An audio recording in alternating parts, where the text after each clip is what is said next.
ಅರಸೀಕೆರೆ ನಗರದ ಪ್ರವಾಸಿ ಮಂದಿರದಿಂದ ಬಿಎಚ್ ರಸ್ತೆ ಮಾರ್ಗವಾಗಿ ಕೃಷಿ ಉತ್ಪನ್ನ ಮಾರ್ಕೆಟ್ವರೆಗೂ ಹಲವು ರೈತರೊಂದಿಗೆ ಜಾಥಾ ನಡೆಸಿದ ರೈತರು ರಸ್ತೆಯ ಉದ್ದಕ್ಕೂ ರೈತರ ಪರ ಜೈಕಾರ ಹಾಕಿದ್ರು.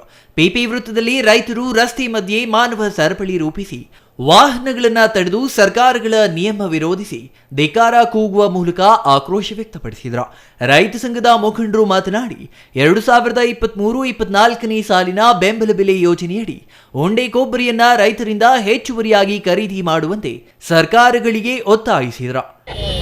ಇಷ್ಟು ಪ್ರಪಾತಕ್ಕೆ ರೇಟ್ ಇಳಿಯೋದಕ್ಕೆ ಪ್ರಮುಖವಾಗಿರ್ತಕ್ಕಂಥ ಕೆಲವು ಕಾರಣಗಳಿದಾವೆ. ಆ ಕಾರಣಗಳನ್ನ ಅರ್ಥ ಮಾಡಿಕೊಂಡು ಆ ಕಾರಣಗಳನ್ನ ಬದಲಾಯಿಸೋದಕ್ಕೆ ನಾವು ಹೋರಾಟ ಮಾಡಿದ್ರೆ ಮಾತ್ರನೇ ನಮ್ಮ ಸಮಸ್ಯೆ ಬಗೆಹರಿಯುತ್ತೆ. ಮುಖ್ಯವಾಗಿ ನಮ್ಮ ಈ ಕೊಬ್ಬರಿ ಬೆಲೆ ಕುಸಿದ ಇರ್ತದಕ್ಕೆ ಪ್ರಮುಖವಾಗಿರ್ತಕ್ಕಂಥ ಕಾರಣ ಏನಪ್ಪಾ ಅಂತ ಹೇಳಿದ್ರೆ, ಇವತ್ತು ಕೊಬ್ಬರಿ ಮತ್ತು ತೆಂಗಿನಿಂದ ಯಾವ ಎಣ್ಣೆಯನ್ನ ಉತ್ಪಾದನೆ ಮಾಡ್ತಾರೆ ಆ ಎಲ್ಲ ಖಾದ್ಯ ತೈಲಗಳನ್ನ ಇದೇ ನರೇಂದ್ರ ಮೋದಿ ಸರ್ಕಾರ ವಿದೇಶದಿಂದ ಅತ್ಯಂತ ಕಡಿಮೆ ದರಕ್ಕೆ ಭಾರತ ದೇಶಕ್ಕೆ ಆಮದು ಮಾಡಿಕೊಳ್ತಾ ಇದೆ. ಇವತ್ತು ಎಲ್ಲಿಯವರೆಗೆ ಈ ಖಾದ್ಯ ತೈಲಗಳು ಆಮದಾಗೋದು ನಿಲ್ಲೋದಿಲ್ವೋ ಅಲ್ಲಿವರೆಗೂ ನಮ್ಮ ಕೊಬ್ಬರಿಗೆ ಬೆಲೆ ಬರೋದಿಲ್ಲ. ಹಾಗಾಗಿ ಕೇಳ್ತಾ ಇದೀವಿ, ಅತ್ಯಂತ ಕಡಿಮೆ ಸುಂಕದ ದರದಲ್ಲಿ ಈ ಆಮದು ಮಾಡ್ಕೊಳ್ತಾ ಇರ್ತಕ್ಕಂಥ ತೈಲವನ್ನ ನೀವು ನಿಲ್ಲಿಸಬೇಕು. ಇದು ಮೊದಲನೇ ಇದೆ ನಾವು ರೈತ ಸಂಘಟನೆಗಳು ಕೇಳ್ತಾ ಇರ್ತಕ್ಕಂಥ ಬೇಡಿಕೆ. Chandru Yadav, CTV news, Arsikere.